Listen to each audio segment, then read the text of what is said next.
Hi, my name is Marc Jacobs, and today I'm going to show you what I do when I get out of bed to get ready for my busy day and take care of my skin and look my freshest. My first step I've been doing for a long time. I use a product from Joel Sioko. I guess it's like kind of a toner.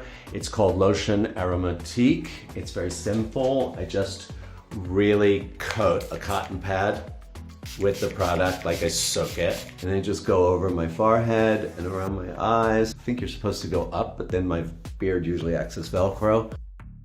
And that's what I do to kind of clean my face in the morning. But definitely depending on the weather and what my life is like, I change or add as I need. The most important step is this new product from Marc Jacobs. It's called Youthquake. And there's no method behind this. I just put a couple of little drops on my fingertips, kind of rub it into my palms, and then I just that's it. Designers going into cosmetics or makeup is sometimes not the easiest thing and sometimes doesn't feel very credible, but we've managed, I think, to create a makeup line that people do respond to and they do love, and I feel good about. It takes inspiration from what I do in terms of ready to wear, etc. A kind of almost mindset where you suggest these things, and even knowing nothing about skincare, I'm like, yes, pineapple fresh, coconut fresh. There's an association that feels very like believable and credible without going into like words I can't pronounce. The next step is a little bit of blurring coconut primer. Put a little bit on my finger, rub it into two fingers, and then just like sort of get the area of my face that's usually shiny, like around the nose and my forehead. And that's it. And I don't probably use that on a daily basis. If I do know I'm going somewhere where there will be a camera or where I will be photographed, then I'm more likely to use it. I would go through these extra steps of just doing things that give me the look that I like. I love to sit for hours and get makeup done. I mean, I love to do drag, and I love to do not drag, but makeup and costume.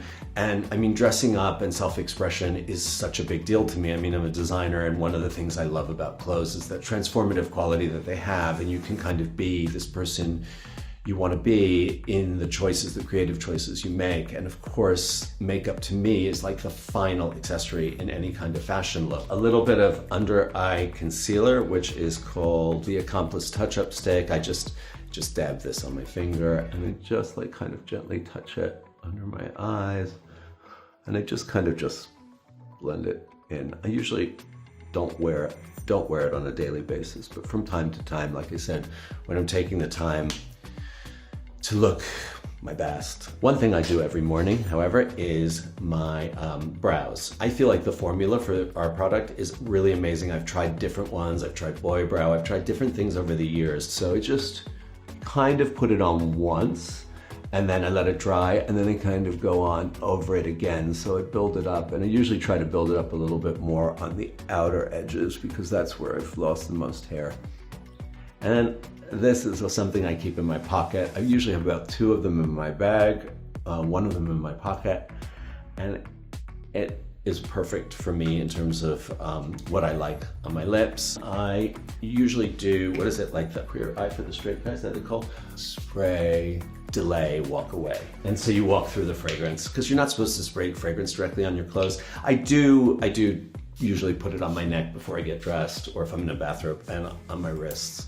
This is kind of a subtle fragrance. It's called Angelique sur le Pluie by Frédéric Malle, and it is my absolute favorite. I have it in travel size. I have this beautiful red tube. I met Frédéric Malle at an event once, and I told him how much I loved it, and he made me a concentrate, like a very strong version of it, which I use sometimes if I'm going out, but this is what I use every day and love. All that's left is hair. So this is really my absolute favorite go-to. If I'm doing my hair myself, it's Oribe's Rock Hard Gel. Usually I put a little bit on my palm, like that. And normally if my hair's already in a good shape, which it is today, I just kind of rub this into my palms, and after adding a little bit of water, I just kind of touch it to my, and it is glue. I mean, it will keep your hair, every hair, in place. The other product I use, for a bit of shine, it's this gloss in this nice little green cylinder and just spray it on. The thing is, it's an oil base, so it does soften the rock hard, so I make sure I do have enough rock hard on before I spray this, but this gives just a nice shine. There's a way I like to see things, or I have a preference to how I like to see things, but I do love diversity, and I also think the most important thing in your choices of makeup and your choices of clothes or accessories is that you're happy with it. Like, I get dressed and I make my choices in the morning because they'll make me happy. Now, if somebody else benefits from them or somebody else appreciates them, that's great. But I don't get dressed or choose what I'm gonna wear based on what I hope someone else will think of it. I'll just end with something I don't normally do, but I'm a big fan of, and that is lipstick, a color. This one is Oh Miley, and I'm just gonna sign off with a very sloppy lip. Mwah.